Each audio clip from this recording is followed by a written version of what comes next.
Yo, I'm here with King Tone, man, Tone King. I mean, we do what we do. We got the safe space movement going on. We up here in Washington Heights. This is where I was at. I mean, I came up here because, I destroyed the community, so I want to apologize to the community, and now I'm trying to get back to the community. However Tone wanted, that's where we at. You know what I mean? We doing what we do. I met Clinton Lacey. I went to school with him. Tell him about your movement, big brother. So real quick, man, first we want to say thank you, man. It's brothers like this brother right here that we call credible messengers. Is you do a bid and you don't make it something to brag about, but something to be an experience. So when you come home, you could digest that and then re-digest it to someone and say, hey, you regurgitate, you say, it isn't what I thought it was. The money wasn't worth it. I don't regret that I stood up, but now I'm going to stand up. And he came home and he stand up off the rip. He's telling his story. This dude has done in a short time where I seen dude can't build in 20 years. He's building his page. He out there, he humble. But he can't be used. He's worth every dime that he's putting out on himself. Somebody got to invest in him. And that's what credible messengers do. We find people who love themselves, who changed their message and took the tragedy and made it into a triumph. And they become superheroes of a message. Not these bikini, blonde hair, flying in the sky superheroes. The ones that's coming out of prison with a plastic bag. And y'all ain't have a blunt and you ain't have a caddy for us. After all he did for y'all. Came home alone. And he's standing up. And little by little, he's saving souls. So what am I doing? I'm making somewhere in a program that I could bring men like him together and I could sit my ass down and see the miracle, talk to the poison, to the lies, and see them save souls and heal souls. Not in the church, not by saying look to the sky, by saying look at me, son. Let me tell you what happened when I looked at the sky and I didn't look at my father's eyes and my grandfather's eyes. He's a credible messenger. And he's bringing hope and justice, healing to us. Freedom is not overrated. And you can't find any money that'll replace what he got today. Exactly. Am I right? Exactly. You couldn't say it no better. And it's a pleasure.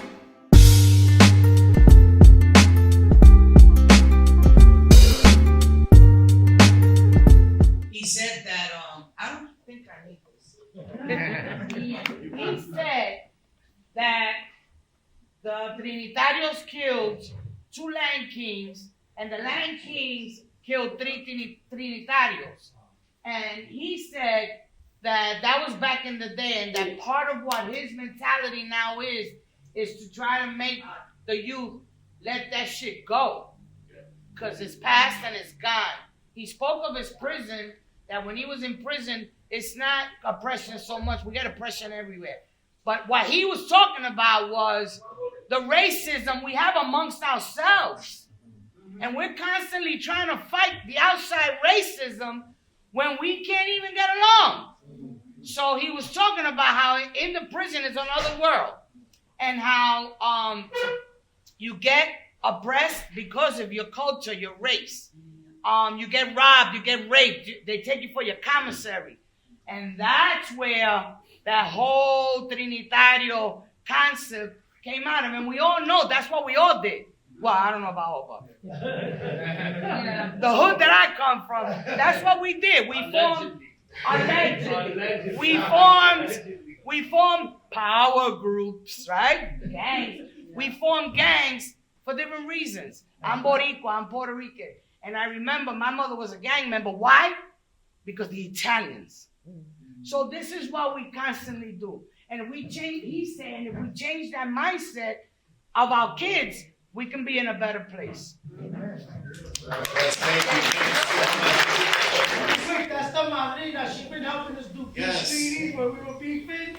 She used to be the mother, as always the mother, the wife. We be mad, but it's that voice that we usually listen to, our grandmother. Because the number one thing, the gangster's worst enemy, is his pride. Yes.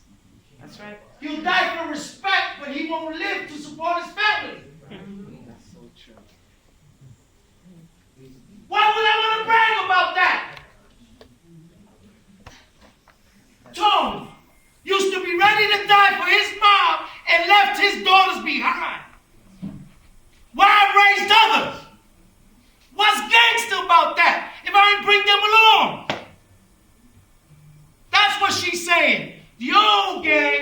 was the family, the mother, the grandmother. The only thing that called us again was the cat.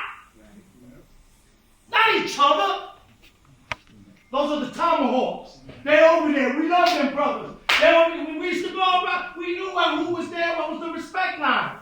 So that's why me and that man are putting that beef away.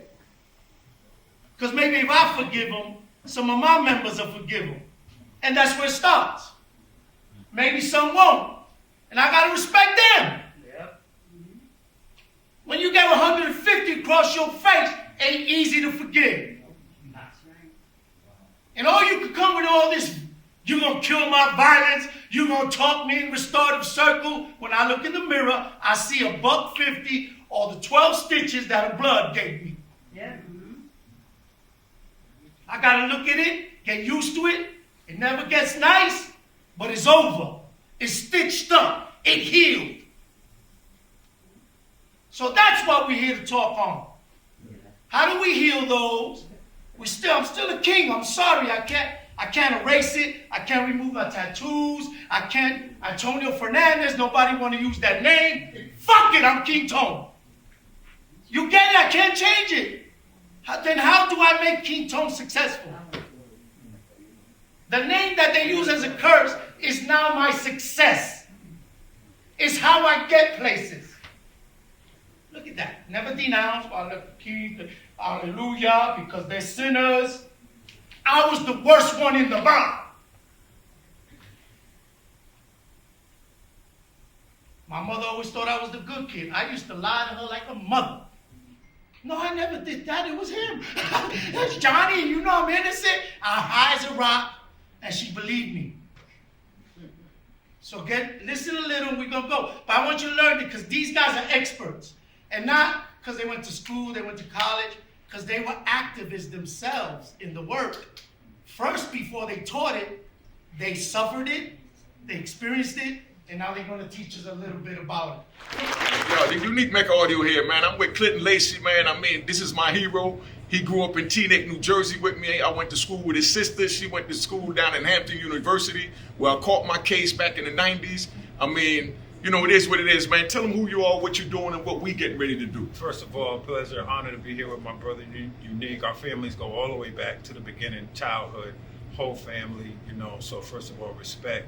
And I'm now the president, CEO of the Credible Messenger Mentoring Movement. We call it CM3.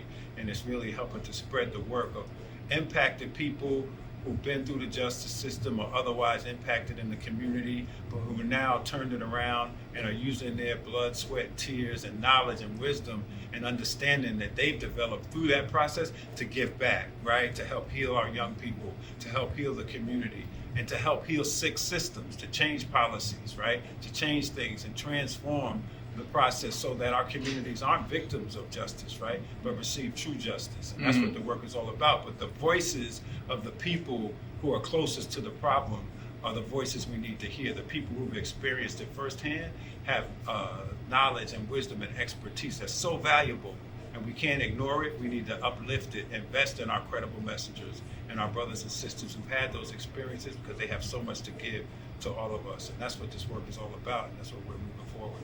All right, so that's what it is. Just want to give you all the intro on what it is, man. Yes, Clinton, sir. it's a pleasure. I Always, enjoyed man. myself. Trying to figure out my hope, and together hope was grown collectively, right? That's what Credible Messenger is. That's what this movement is all about.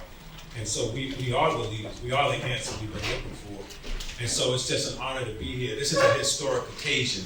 Every time we come together, it's historic because all of the odds and the history would say that we wouldn't be here. That's right. That many people in this room wouldn't be alive, or wouldn't be let out of the cages that they were in, or wouldn't survive the madness that we've been through, but we are here, and we have survived, and we come together collectively. Big shouts to our people from all over the city and all over the region and all over the country, and people from other countries who are in the room today. Shouts to our brother, hip hop royalty. That's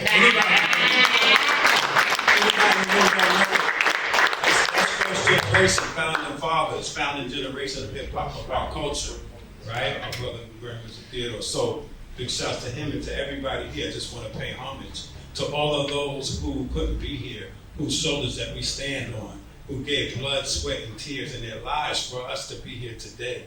You know, that's why we're here continuing that legacy, taking the baton and continuing the struggle to move forward, right, for our liberation, for our rights, for our humanity. So I just want to really quickly say that, again, my name is Clinton, and I've had the, the honor to know many of these beautiful people in the room and sitting up here on the panel.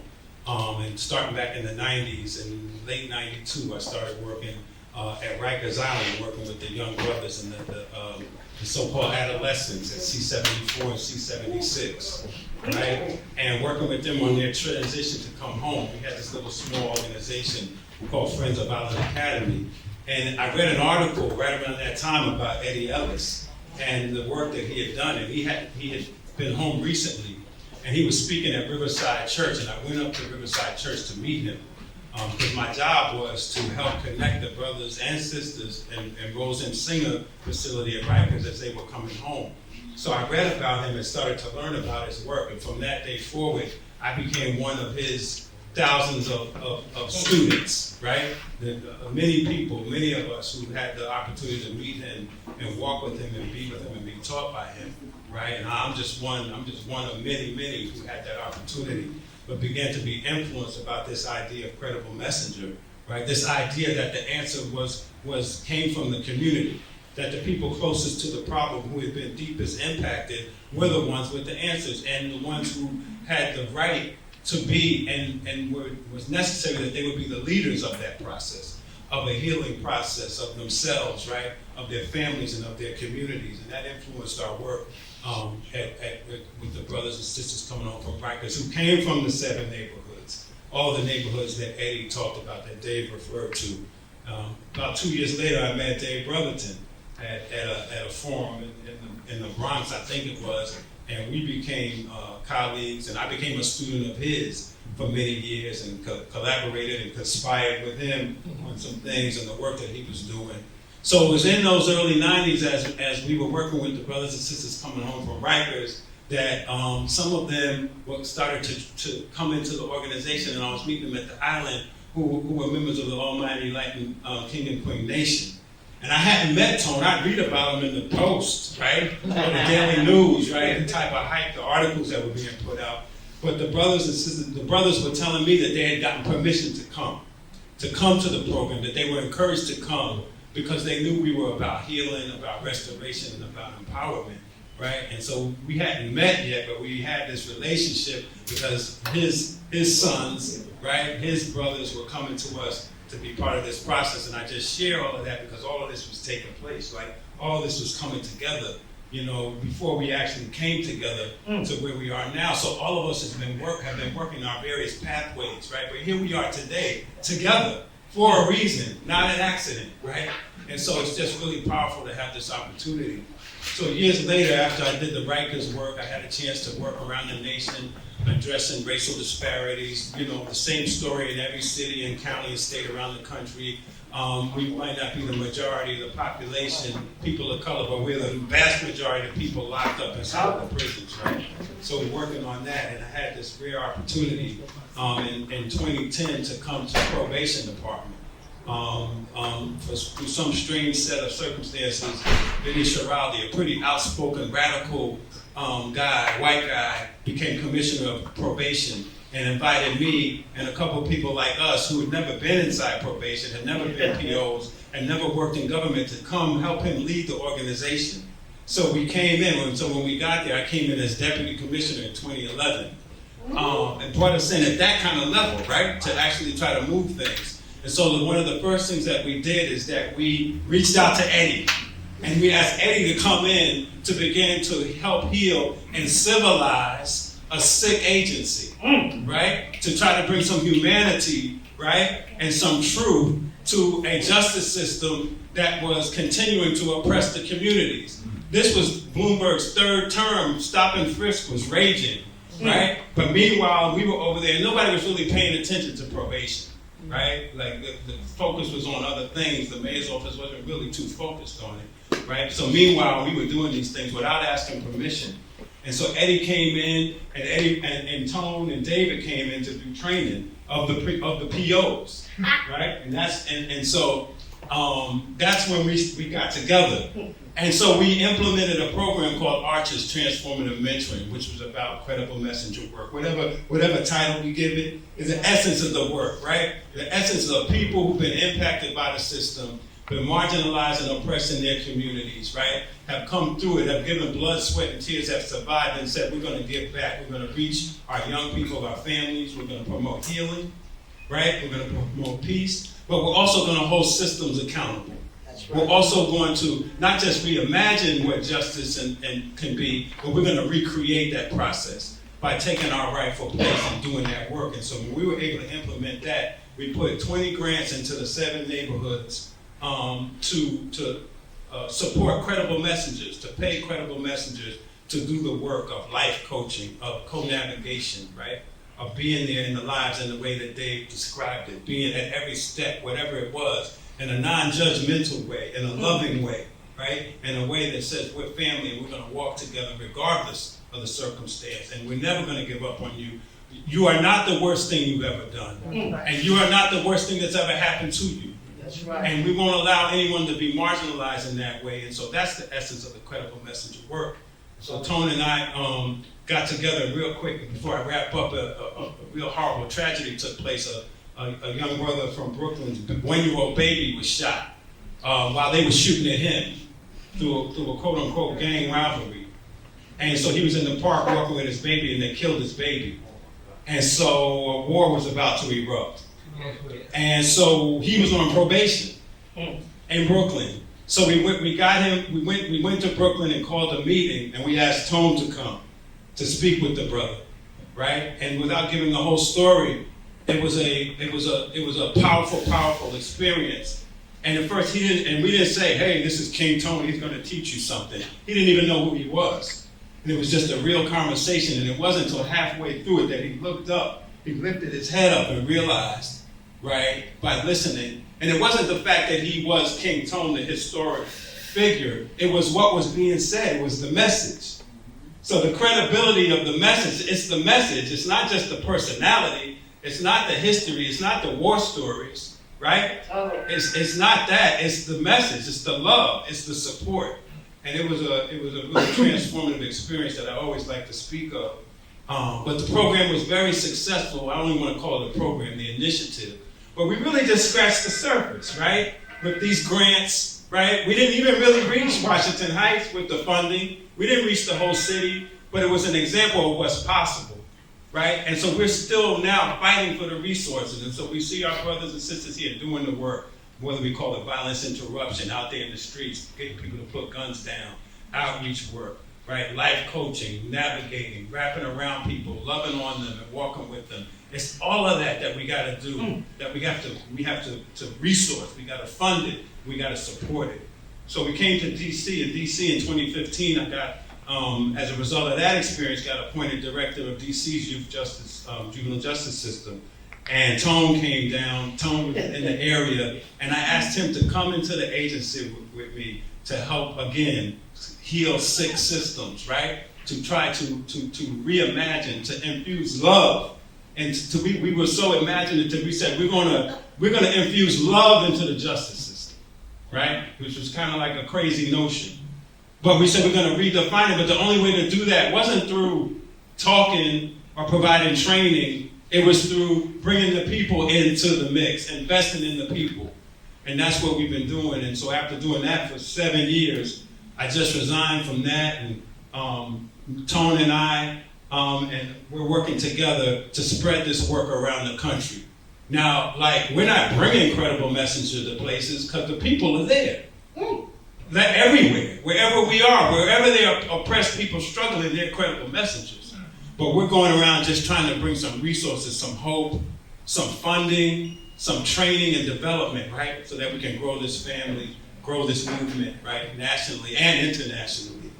And so, just again, honored to be here. You know, this meeting of, 50, 60 people in here, you know, this is major. It doesn't have to be 10,000 people in a stadium for it to be a movement. This is the movement. This is the work, right? And we are the ones who are making the difference. And so, again, peace and blessings. Honored to be with you all. We're talk now. And each of you will get the mic.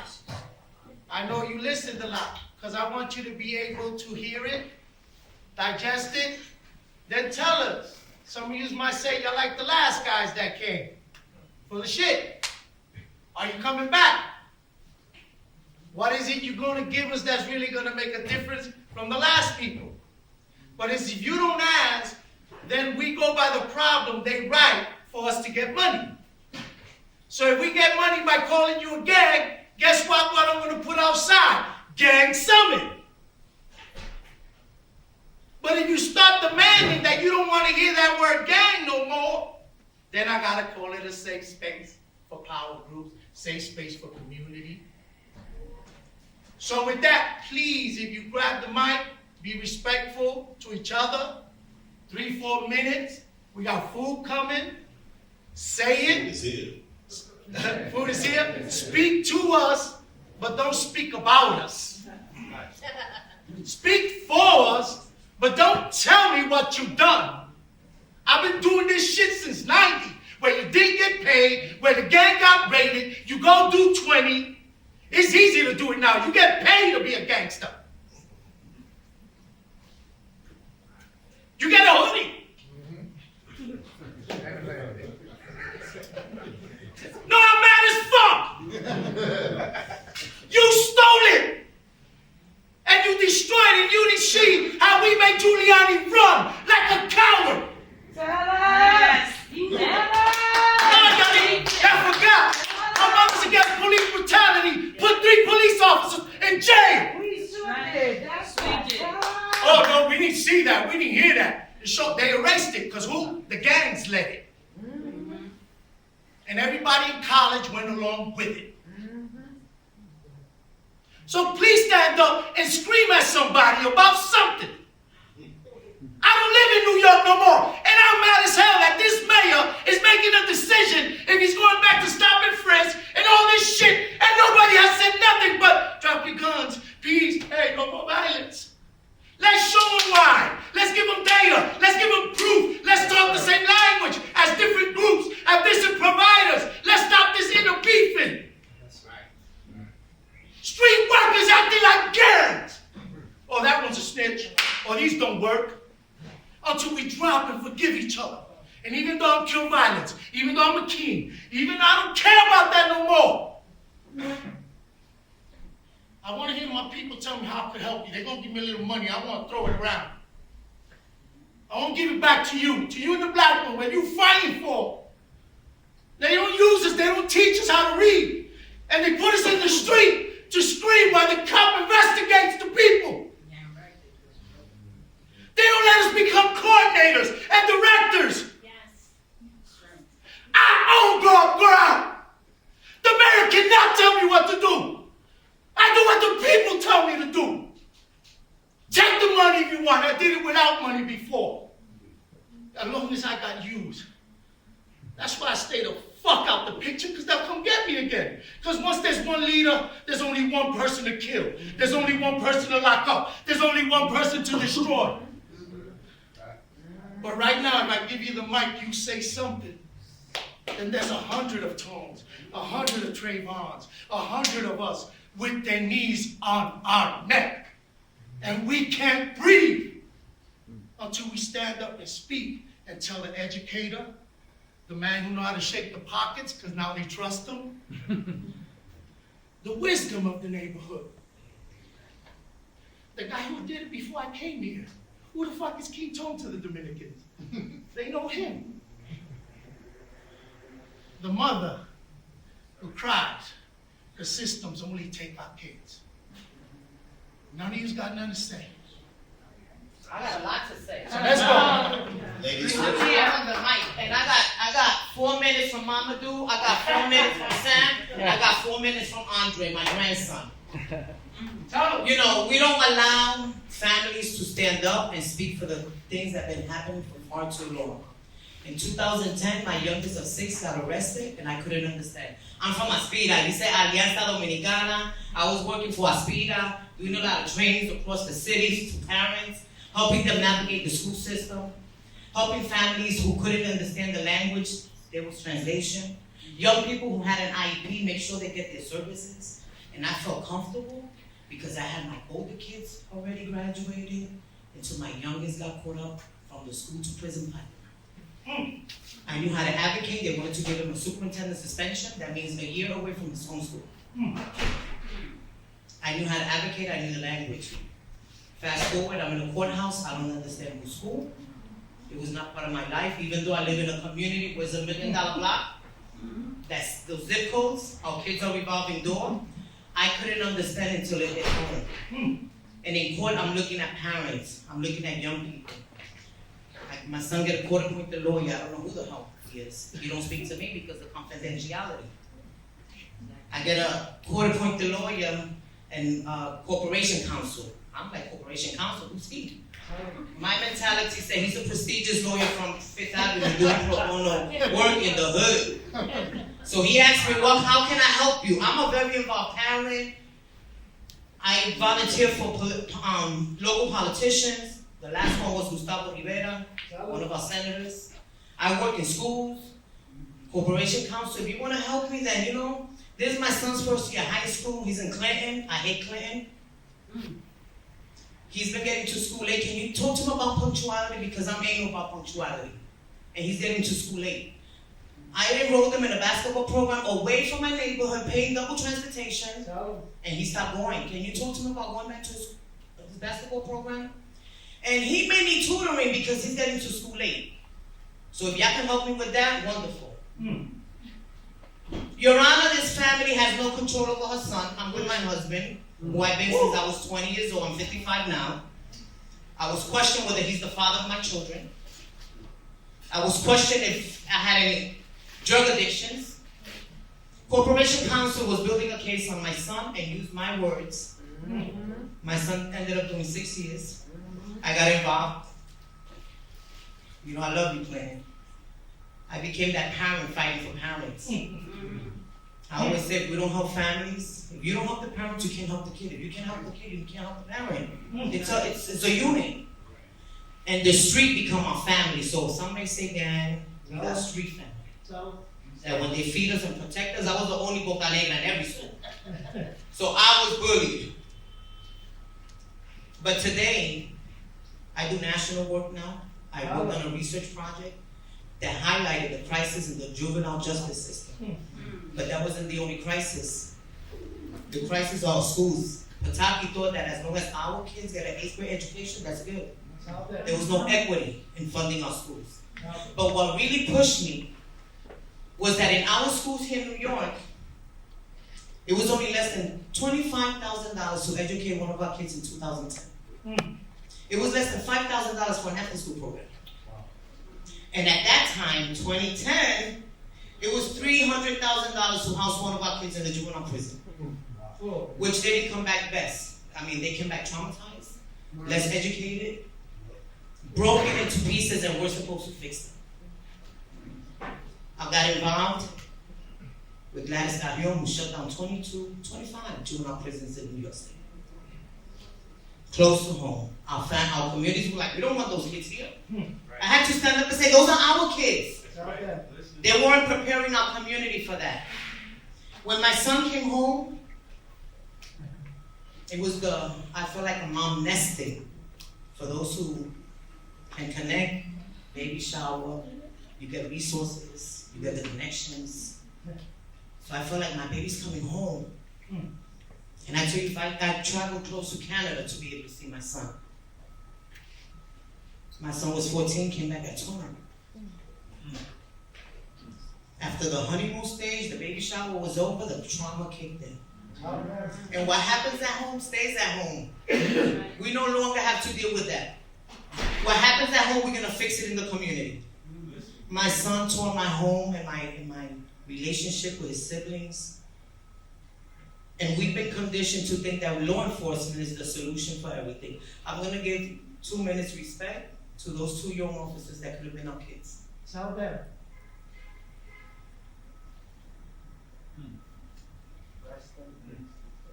They went to answer a call that they had no business answering. We have mental health issues.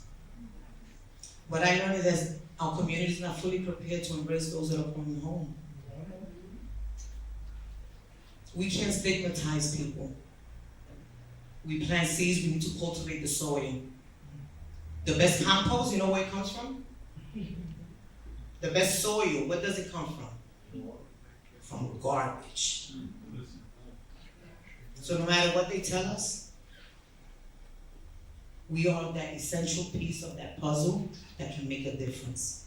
We need to hold our schools accountable. No longer should be from suspension to detention to incarceration. The child welfare system, who has been ripping kids away from families because they could do a better fucking job. Amen. Amen. And the juvenile justice system, because these kids are horrible and they have no space in our community. For families, parents, the older group, let's go back to adolescent years. Young people are challenging, but they're smart, they're talented and gifted. COVID allowed me, I do a lot of national work now. I took the lead of a national organization. Our two main goals are to transform the juvenile justice system so that it is driven by the interests of young people and their families, and move those resources back into our communities. Or put them in our communities. I'm just gonna leave you with, today, it's costing us, if people don't think that our black and brown kids matter, it cost us today almost $800,000. And they're not doing a better job. This past 3 years, it gave me an opportunity to build a program in my community, to do trainings, to train folks on whatever issue they want to deal with. If it's a housing issue, we have food and health disparities in our communities. So we have more similarities than differences. You know, they talk about Latin Kings, and we talk about right now Jackson Avenue and West Farms and 800 and y'all don't own the block. Y'all don't even own a square. Let's talk about financial literacy and how to educate y'all. Coming up. I just want to say thank you, Clinton, because Clinton worked with love, and love is a powerful vitamin. Gabi, I love you. It's powerful. I could be angry, because when they gave me my son wasn't who he was. My son went to Rikers. I hate Rikers. But I went a few months ago to train some staff. Because they are us. They become conditioned to work the way they've been working. We have to heal each other. And until we don't heal each other, we can't hold those jackasses of politicians who want to give us a turkey once a year. I don't even just eat a turkey. A backpack full of supplies that don't even last. So let's strengthen ourselves. We gotta heal. It's okay, we all broken. All of us. You may not see it because I wear some nice lipstick. But it took me 8 months to heal myself. I had to rent a room so that I can sleep and my son understand that this is your home. And we're not gonna take you. He was conditioned to running a home like a cell block. You're like, wait, what's going on? I couldn't push him away and I couldn't call law enforcement. They were not the solution. My son is doing much better. We may not call him an official mentor, but he talks to Sam, he talks to Mama Lou. Amen. And that's what it takes. It takes for us not to give up. We gotta be hopeful. If you plant a seed, you just don't plant it. You need to cultivate it. Nourish it. And we all do it with love. And Clinton, that's how we work in DC, because I know. I'm also known as Latin Queen X. David Norton Tonga. We graduated from the America Camp program and graduated from the New York Theological Seminary. I'm not here to ask for me, but I need y'all guys up in Syracuse. I rode 7 hours to get here. Drag my child, she's somewhere hiding around there, or asleep in the car. Drag this poor soul to help me drive back and forth. I need you guys up there. I have babies killing babies. I have mothers that don't know what to do with themselves because their babies are killing babies. And I'm not playing. 12-year-old shot a 14-year-old. Excuse me. Because the 12-year-old girl looked at the 14-year-old. Kid doesn't even know how to read or write. All right? You talk about the schools, you're absolutely right. Because I walk into Liverpool High School. Oh, God, there comes that woman. Yeah, that's my name over there. I walk into, what's the other one? Fowler, where I made them let my daughter graduate. Miss Osario, you again? Yeah, me again. I've heard everybody, and God bless you all, but I need you down there. I can't come down here, 7-hour drive, man, I'm 60 years old. I'm tired. You know, honestly, I want nothing else. I need you to teach me how to save those kids. I got 8 kids, 35 grandchildren, and 5 great-grandchildren, and 2 more in the other. I fought for all of mine. I'm going to fight for them up there. Same way I did as well when I was active with Tone out in the street. There we can tell you. Where was this? Father Bobby of Syracuse, New York. He went over there. Or Father Bobby was going to tell you. I don't want nothing. I don't want cash. I don't want nothing. Teach me how to teach them so me and my brothers could go out there and give these kids something to live for. They got no hope. They got zero love. Zero. Mothers, all they do is just go away. You embarrass me, and I've seen it with my eyes. I've been on tour and I asked her, please come up here and bring it up for dinner too. Like I said, I want nothing else but teach me. Phone calls, like I said, I can't write down here all the time. I'm real good on what's up. I'm real good on Messenger, Facebook, Duo, whatever it takes. I have brothers, Nation Brothers. One owns 4th Quarter Barbershop. Took a whole school full of kids, free haircuts. That was the poorest school. Where you have kids walking in with sneakers. That saying, feed me. Like we used to say then, they're hungry, feed me. We take out of our own pockets. We feed the homeless. We do what we can. I need help. You guys said ask, I'm asking. I need you in Syracuse, And New they York. coming. Damn right.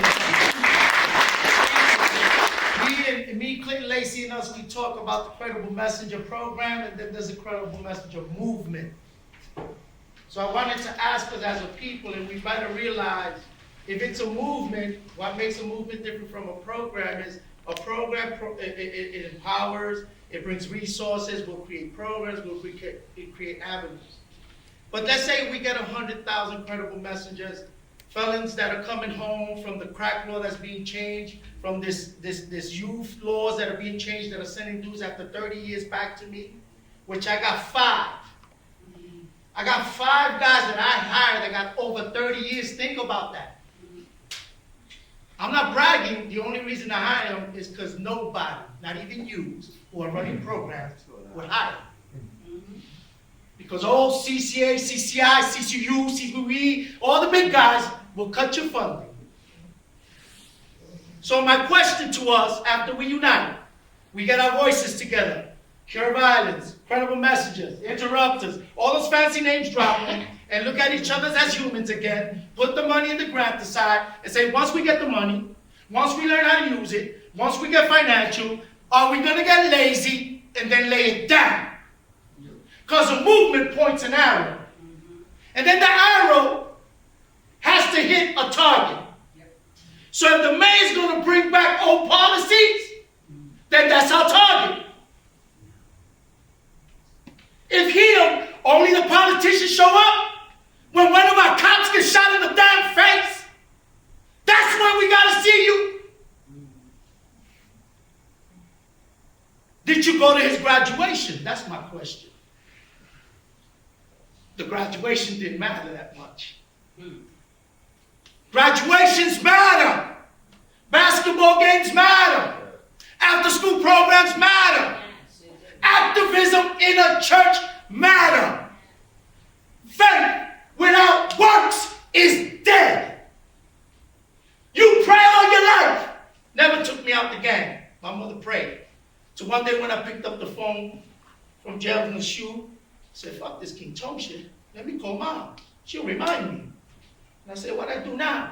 Look what I got myself into. She said, well, you told the people you're King Tone. I guess this is the best time to be him. Bing. You didn't want mommy when you were talking that shit on TV. You didn't want your sisters. You wanted your brothers. You and your brothers fix it. Get your ass home and start all over. Here I am. Not because I'm tough and I'm a smart gangster. The graces of God, good community, people who kept with me, nations' mothers who gave me their children, churches that gave me space, united the United Families Coalition, which was Zulu Nation, Bloods, Nietas, Kings, Mothers. It didn't matter who you ran with. The Rainbow's Coalition, Kings still didn't understand the Rainbow Coalition, and I marched with them. That's right. I don't want to be gay, but I don't want people to start killing gays, because after they stop killing gays, they'll start killing kings. Yep. But we're too blind to think that way. That first is the other, then it's us. Credible messengers are healing your communities. The movement is being reborn. The movement will be televised. Just like when they insurrected on that White House and they raided and they could have destroyed things because they were mad, because we got more than they do. Yes, we do. We are bigger than them. And you think I'm talking about a color. I'm talking about bigots. I'm talking about justice systems that are broken. I'm talking about you petty people who worry more about what you did for someone. Who cares? He's just one of the many. Do something for me. Don't forget the man next to you. If you see a brother, pick him up. If you see a mother, love her. When she came to my house, I cooked a hell of a meal. Because if she's going to work for me, if she's going to help me conquer something, first I got to love her. That's right. As grow up, as King Tone. I got to tell him, I'm here to serve you first. Before you do anything for me, let me do something for you. Let me tell you I love you. I want to cook for you. I want you to fight. They ain't take nothing from you that we ain't going to get back. All right, mother? Get it all back. So I leave you with that. What do you get back? Well, we got to go to Syracuse. We got my brother Tone from Camden. We got New Jersey City. We got a national movement. We got my brother here. Get up, right? Tell him who you are real quick. Give him your name. Unique Mecca Audio, man. I'm here. How long you ago? How long you been gone? 26 years. How long? 26 years. Welcome home. 26. Welcome home. And that's why he said, come here. Right? I just want to show you something. I throw money around, and I don't talk. I got the money because he just came home. People want to use him, want him to talk. And I said, come on. He said, yo, when I get there, what I say? I said, I pay you to talk. I pay you to come and hang out with me. Because you need a job soon. And when everybody gets tired of you famous, and used to be that in the old days, they leave me and him alone. But they don't give us the $4,000 that they give me in Sweden to teach Virgin Islands CEOs how to build a business. It's called the 3 Laws of Innovation. And I created it in my head in the cell. I don't know if it works, but I know it gets me $4,000 every time I'm in front of CEOs who like to see us speak, who got knowledge. Well, I thought they pay me $5. Let's go. I'll fix your business. That's so true. And you think I don't know? Hell yeah. I know what's a grant. I know how to make money. I make labels. I make dope. So please, when I'm telling you, the money's the last thing we got. And it's the first thing we always want. That's right. The riches are sitting with us. So talk to each other, change each other's cars. This is how the movement starts. Tell us what you need. You got connections. There's people from all different kind of programs. Better than grow up around, that are in New York. I'm just trying to find you so I could go back to the suburbs. Pardon me, when I stay in New York, the cops come and arrest me because they think I'm going to start some shit. So I'm going to start it, then I'm heading for the hills. All right? God bless you, man. Eat. Enjoy yourself. The microphone, please give a round of applause to Mr. Professor David Pelletier.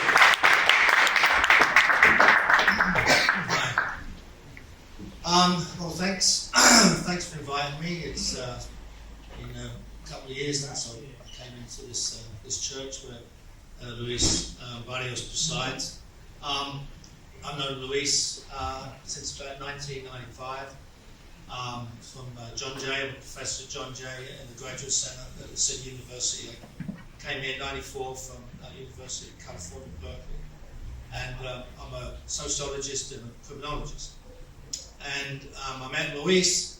I was doing work in 3 of the so-called most violent schools in New York City area, one in the Bronx, one in Manhattan, one in Brooklyn. And I was particularly looking at, I was on the gang task force under Rudy Crew. I was the only social scientist on the task force. And I spent a year in these different schools, and back then, you know, the homicide numbers were around 2,000 a year, 2,000 to 2,400. And after a year in these different schools, I got a report and I said, gangs are not the problem. What the problem is this massive,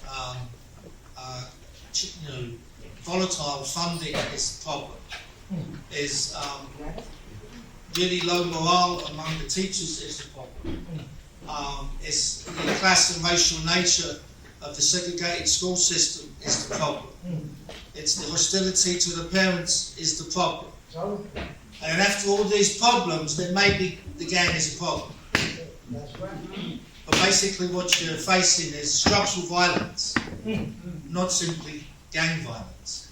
And of course they didn't want to hear that because they wanted to get more money from the state, the federal government, and they would get more money if they said there were more gang problems in the schools. They would get more money, and I didn't want to endorse that. David, you're the only white guy they don't listen to.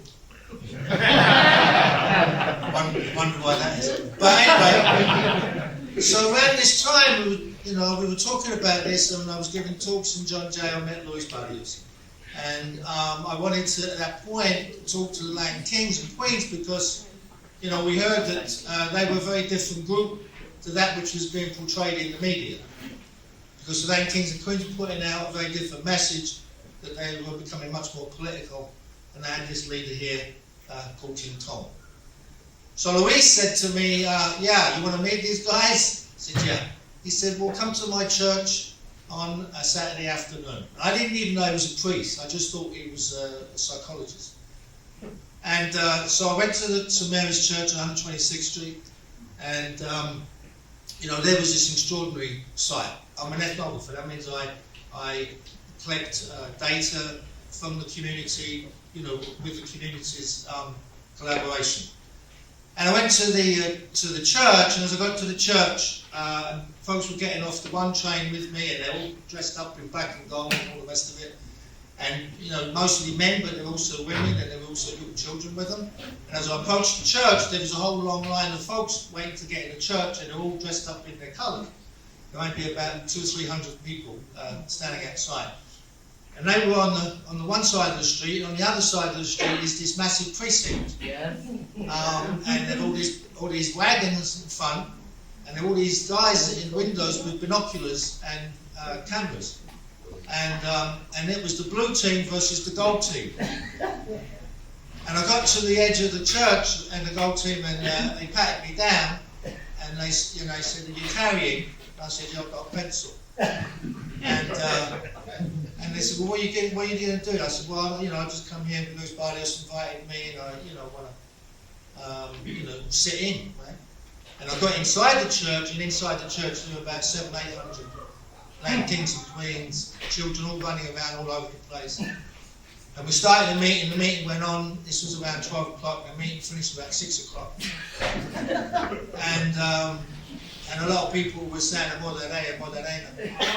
And it was it wasn't really a gang meeting, it was kind of almost between like some kind of evangelical meeting, some social movement meeting, some self-help meeting, and then something called the gang meeting, which I called street organisations instead of calling them the gang.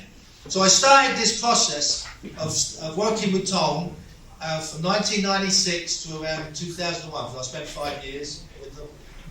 I remember when Tom went away. Had to go on vacation. I remember when going to see him in the big house before they sent him, to the big federal house out in Leavenworth, and I remember all that very well.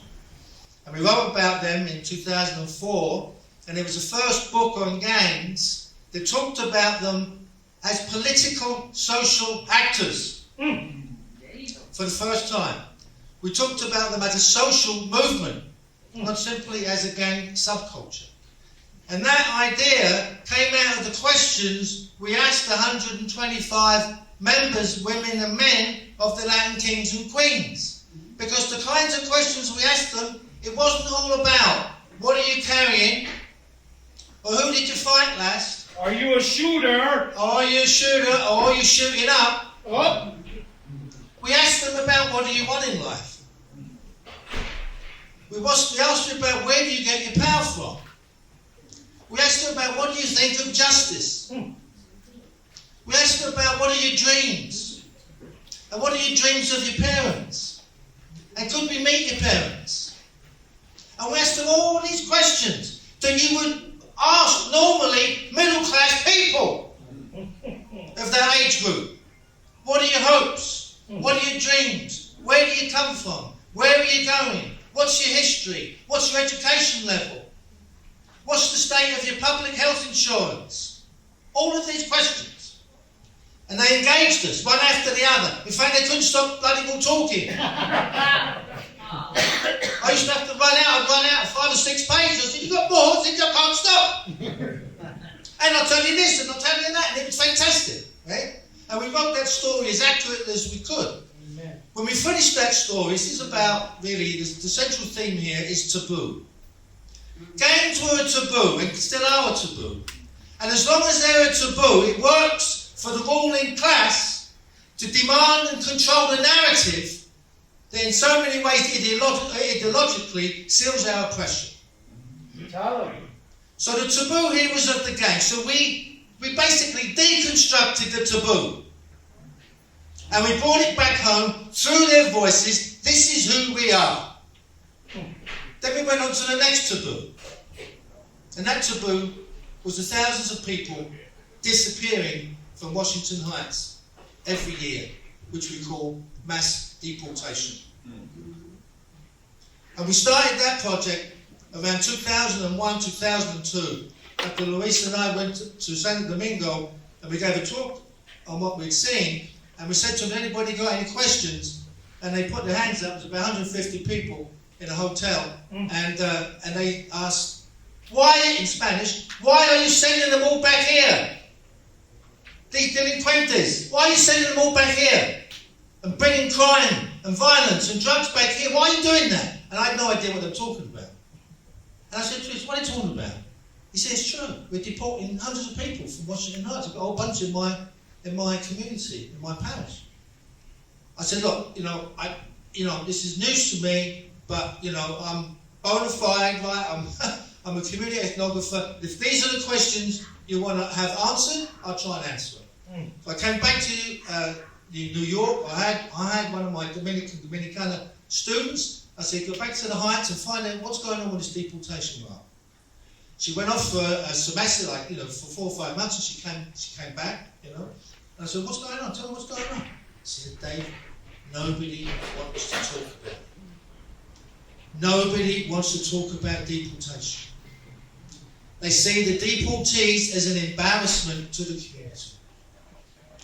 The Dominicans, all people organising the communities, their main objective was to settle people in the community, was to get folks to get jobs, get them assimilated, keep them out of Rikers Island. This is in the middle of the war on drugs, right? This is in the middle of, this was Giuliani time, under the Latin King study, when they first experimented with zero tolerance, and then we move on to another time, right? It's quite a similar time, not as bad. So, in 2003, I moved back to the Dominican Republic with my family and spent a year interviewing deportees, many of whom came from Washington Heights, and heard this story after story after story of how they were broken, of how they were depressed, about how they were cut off from their family, about how they were railroaded through the criminal justice system, about how they came out and they signed a form and didn't know what they were signing, and how they couldn't get any legal representation because in the deportation system back then, you were not given legal representation unless you can pay somebody $3,000 or $4,000. And many of them died within 3 or 4 years of moving back there. They died from suicide. They died from a bullet in the head from a cop. They died from having their recovery broken and getting back to heroin.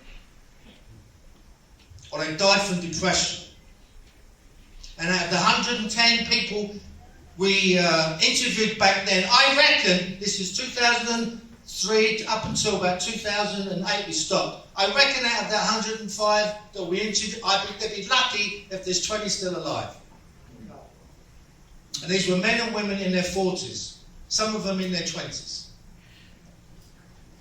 That was the second taboo. Let's talk about it. So we organised the first Caribbean conference on deportation in 2003. We organised the first conference, national conference on deportation at John Jay in 2004. This is 8 years after they passed the 1996 Act, the most draconian act in immigration since the Chinese Exclusion Act of the 1880s. When it said whatever you did in the past, as long as you're not a citizen, I don't care whether you've done 20 years, I don't care whether you've done 6 months, you are a deportable alien. And we're going to throw you out of this country. And that's what they did. And in 8 years, since the passing of that goddamn bill, under Clinton, who signed it, son of a bitch, and nobody read it, the book is 300, the bill was 300 pages long. Only 2 Congress people read the goddamn thing. 8 years later, there'd been 1 single article in a newspaper, in the New York Times. It was taboo. We don't care because it's the other. It's them. It's not us. Who gives a shit? And all around New York City were detention camps. All around New Jersey were detention camps. Filled to the gills. They had to, by order of Congress, fill it with 42,000 deportable aliens every single night, by order of Congress. And they sent them to Eastern Facility upstate, or Batavia near Binghamton. They're all filled. So we wrote about it, and the book was called Banished to the Homeland. And we tried to tell the story, not simply of how they were deported, but how they came in the first place, after the 1965 revolution, after the invasion of the Dominican Republic by US Marines, after the overthrow of the Dominican constitutional government at the behest of LBJ. And how they came. And how they came. Some of them came just brought by their parents. Some of them wanted to come because they couldn't hack it. Because unemployment rate was about 25%. Underemployment was 50%. And the Dominican Republic was and is a kleptocracy. The ruling class steal everything that comes into that country. And gives everything away to foreigners.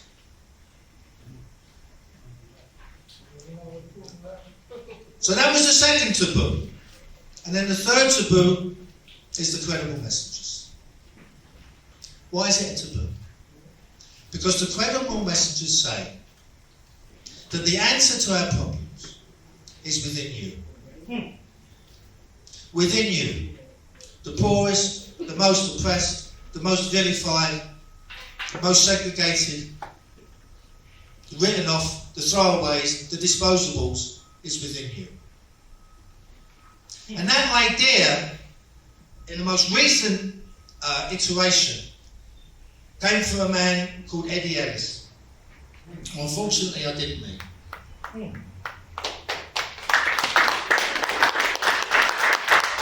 The idea of credible messenger sounds very kind of reasonable, right? Very kind of, wishy-washy. It's actually a very radical idea. And if it comes from Eddie, it's going to be a revolutionary idea. Eddie went to prison. He was Director of Community Relations for the Black Panther Party, BPP. He was fitted up in 1970, accused of killing a guy I'd never met, a guy called John Howard, and received 25 to life in prison. He was in 1971, he was in the Attica Uprising. He was 27 years old. 10 years later, 1979, he founded a study group. This is where you get a sense that knowledge and social science can actually be revolutionary. He founded a study group and he called it the Resurrection Group, the Resurrection Study Group. And it was black, African American inmates at Greenhaven, which is obviously a maximum security prison. And the Latinos set another study group up, established another group called Conciencia. Each group had about 30 members. And they were dedicated to studying the environment in which they were forced to live. This concentration camp we call a prison. And they were going to study it from the inside knowledge of the inmates. Of that group of 30, 18 graduated because they were hard taskmasters. Of the 18 graduated, 9 were transferred to other prisons because they were seen as too radical, because they were getting too much knowledge. In the 1980s, Eddie and his confederates did a study of prisons by inmates. It's called the 7 Neighborhood Study.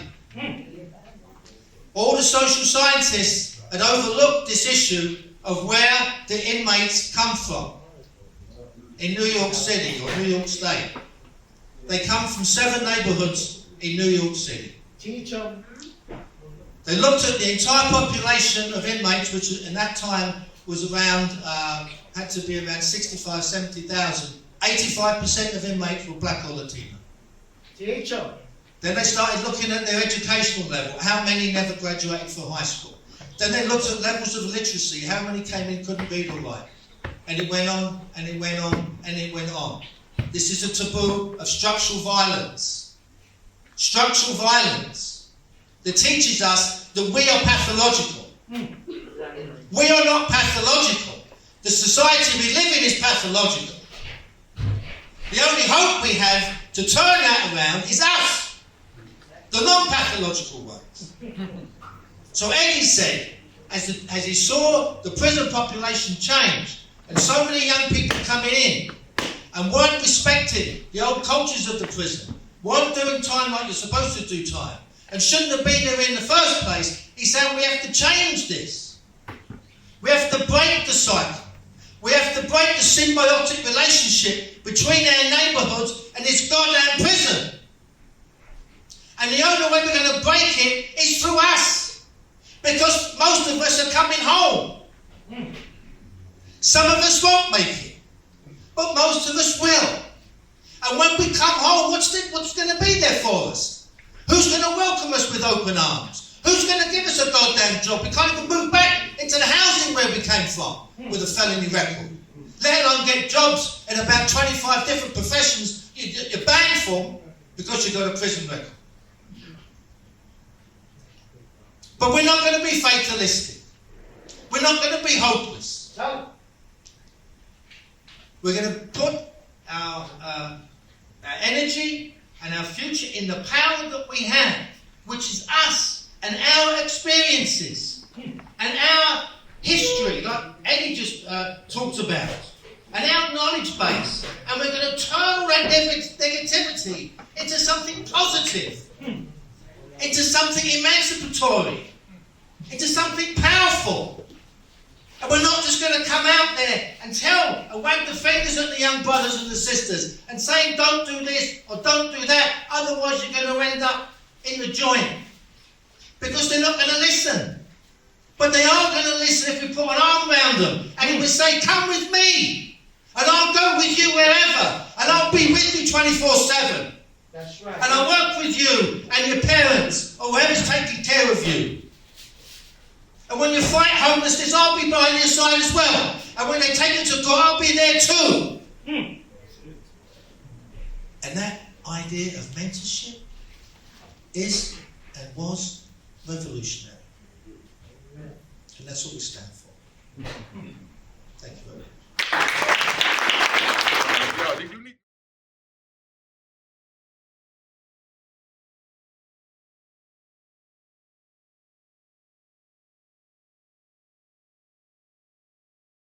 Cheers, cheers, toast the crime, toast the crime, the crime, the crime, the crime.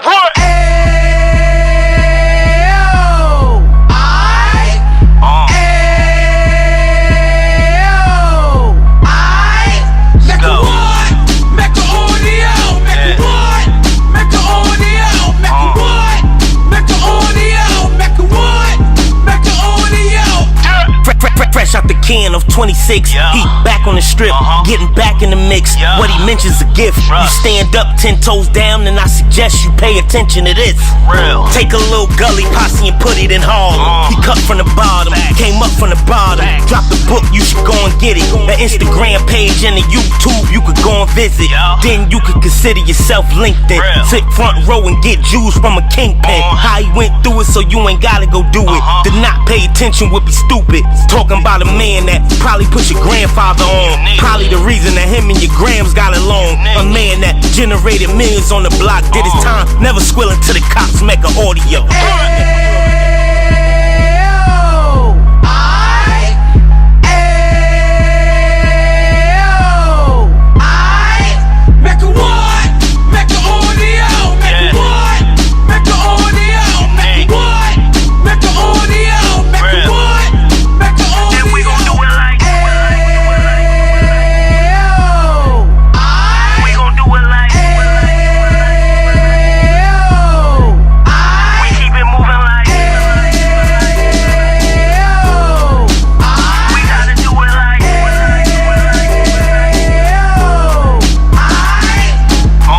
Get it live like 2 G's in the 90s. Drop top beamer so shiny. I let shorty go, she was whining.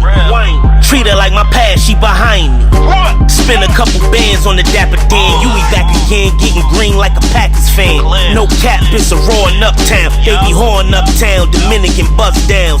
Now we on the positive, we got a lot to give. Now he trying to stop the kids from being inoperative. So take heed, homie, lend an ear. He started in uptown, he gon' finish dead. But now it ain't about selling drugs, buying cars. It's about buying property to make the community ours. So we can give back to the youth them, cause they the truth them, and bless up to all the road men.